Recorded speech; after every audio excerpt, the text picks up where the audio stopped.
Louise Mingenbach is an amazing costumer, and she does it with seemingly this effortless joy. She's one of the happiest people on set. Well, Louise had a real challenge. She's got the futuristic costumes. What would they be wearing in the future? And then to go back to 1973, and what would they be wearing then? It's hard to go from thinking about futuristic superhero to thinking about 1973 groovy, cool Serpico. But we've taken it in blocks. We were really able to just dive into the futuristic superhero movie, and then we started the 73 movie. 2 different casts. For the future, I wanted this to feel post-apocalyptic, but also very military. I want the X-Men to look like they've been at war and on the run for years. So everyone needed to have some kind of body armor and war outfit. In previous X-Men movies, there had been many discussions about keeping them pristine. That was a conscious decision. The decision this time was to make them look like they really were on the run, and there was no dry cleaner and there was no second costume hanging in a box waiting for them. It was that way of creating a sense of urgency and uneasiness.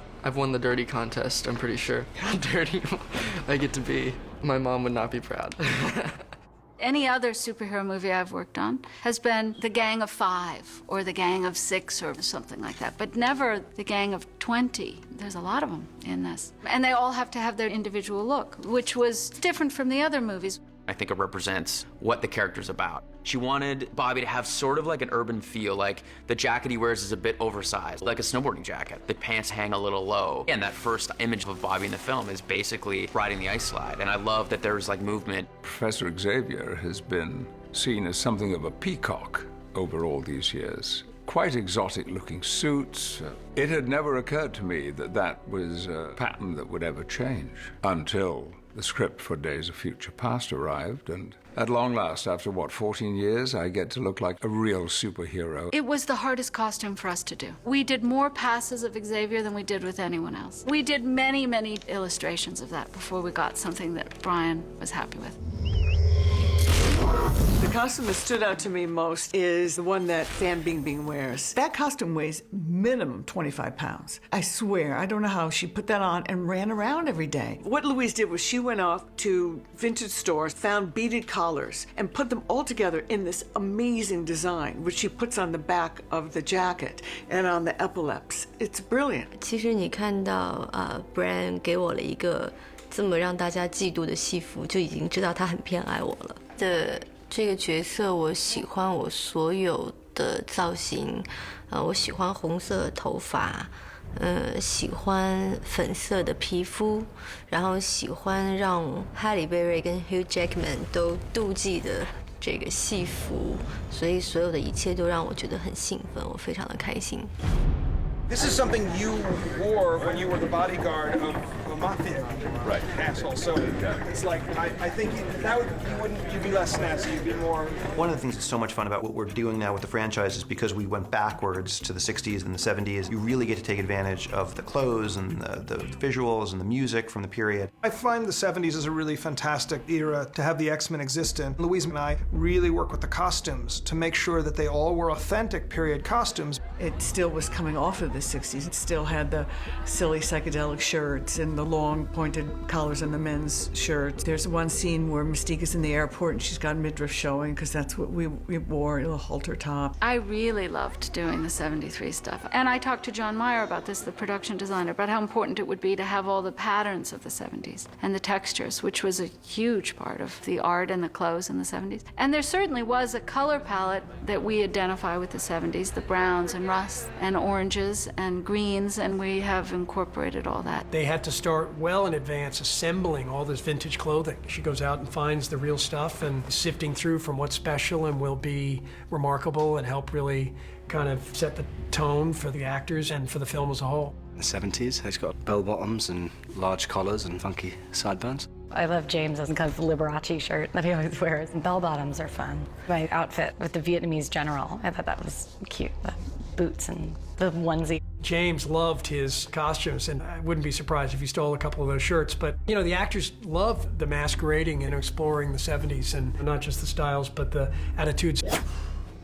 Quicksilver's costume is really interesting because the jacket's silver, trying to give him some silver, so is his hair. But the goggles, for instance, he had to wear because we were going to be hitting Evan Peters, the actor, with air traveling at hundreds of miles an hour in his face just to blow his skin back, and that can do very significant damage to your eyes. So we knew he'd have to be wearing goggles when we shot those sequences. So we tried to come up with something fun, or glasses or something, but the goggles were I think, really cool. But so much 70s clothing. We had it for the airport sequence, everyone in 70s traveling clothing, stewardesses, things like that. And then in the final sequence in the White House lawn, there was over 1,000 extras.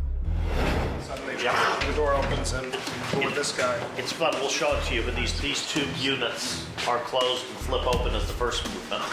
John Meyer was a real lifesaver on the first one. He just helped us envision the world, and he built the whole X-Mansion. He just was our design guru, so we were fortunate that he was available. We had a tremendous number of sets and number of stages that we were working on concurrently, and you never feel a sense of panic or alarm with John, ever. I think this is the boldest of all the X-Men movies in terms of production design, by far. There's all these great iconic sets and places, different to anything I've seen in any film, to be honest. Brian, at the beginning of the show, said, whatever you can build real, build for real, and that's my background too. Sets always help. The more detailed they are, the more information they can provide us as actors, the more they can help us create this reality, the better. It's always nice to see that old school sort of way of filming where sets are built and you try and go in and inhabit them, and together you breathe and sort of exist. That's always fun.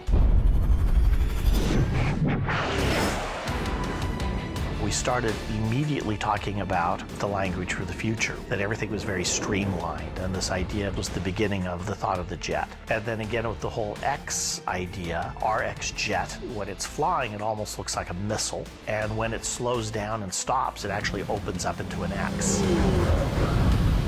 And I'm a huge fan of the animated series, and he's always floating around in that wheelchair. So let's have a hover chair. Let's do what we can, because we're in the future. I have a chair that hovers. I don't mean hovers through CGI or through other kind of elevated or animated aspects. No, I have a chair that actually hovers on the same principle as what a hovercraft does. How cool is that? Walking into some of these sets for the first time truly took my breath away. The monastery that's built in the side of a mountain, but it's in a studio. And what they created is just absolutely phenomenal. La hauteur sous plafond, la largeur entre les murs, le matériel utilisé, tout est vraiment très très gros. The sets on this film have been pretty incredible. I remember the first time I walked into the monastery set. I can't even explain all the glass and the details and the fact that it's been there for a long time and it's weathered and destroyed. There'll be like a pillar and half the pillar will be missing, but it'll still be standing, and we have fire going on both sides and snow. It's been an amazing experience. We very early on had a concept of what the monastery was going to be, that it was set of this, the highest peak of the highest peaks in China, completely isolated, no roads, and that it was carved out of a single mountain. The inner sanctum is the heart of the whole movie. It's the place where we go from the future to the past. And so I wanted a place that was visually incredibly distinctive. And we ended up coming up with something that was a very colorful, almost church-like space. I loved the inner sanctum. It was so cool. Since it's supposed to be inside the mountain, well, there's no sunlight or anything like that. What I did was have them put torches, flames, outside, so you have flickering firelight that's coming through all of these little tiny windows. It's not just amber, red, orange firelight, because sometimes it's pink, sometimes it's purple. It's really cool. You know, there's an out-of-body experience when you're going back to a similar set years later, but when that set looks like Miss Havisham's house, right, completely unkempt and almost like abandoned and looking run down, it is almost like that set had been left there for 14 years since we first shot in it. The mansion is always fun, because every time you come back to the mansion in a different movie, it's a different period.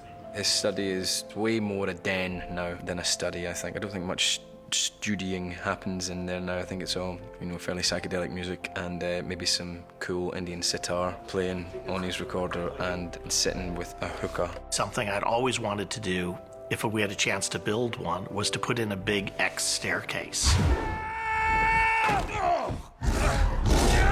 So in the film you see when you walk in through the front door, there's a big magnificent staircase in front of you, but it leads up to the left and right, and we've done paneling in such a way that you see the subliminal X when you walk in. Something we started on the first film was just putting X's in here and there, and I think my favorite one to date, there's a huge hedge in the front yard, and it's cut into the X-Men X. It's a circle with the X in it, all done in overgrown shrubbery, which I thought was absolutely fantastic.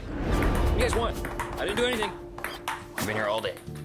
Quicksilver was so much fun. It's this snotty little teenager with this incredible power, and when you walk into his space, it's just filled with things he stole. We knew it would be a fun set. My basement is sweet. It's got a lot of stolen items in it. Quicksilver's a little bit of a klepto. He's so fast, so no one can catch him stealing anything. He just takes it for his own, you know. If he likes it, he grabs it. So his basement's full of TVs and dog food and posters, Smarties and Twinkies, soda, everything. But how do you make it look like things are stolen and not just collections? So it all is in how things are placed and moved and set in. We're trying to keep price tags on everything, so you got a sense of that. So that was a fun one to put together. Brian had wanted a stereo belt, which is the ancestor of the Walkman. So it was fun to make. It's really a 1973 invention that was done by a German. It's based on a prototype of a portable tape player that attached to headphones that a guy invented before the Walkman. So that's a semi-exact replica of what would have been the first prototype of what eventually would become the Walkman. He's being held 100 floors beneath the most heavily guarded building on the planet.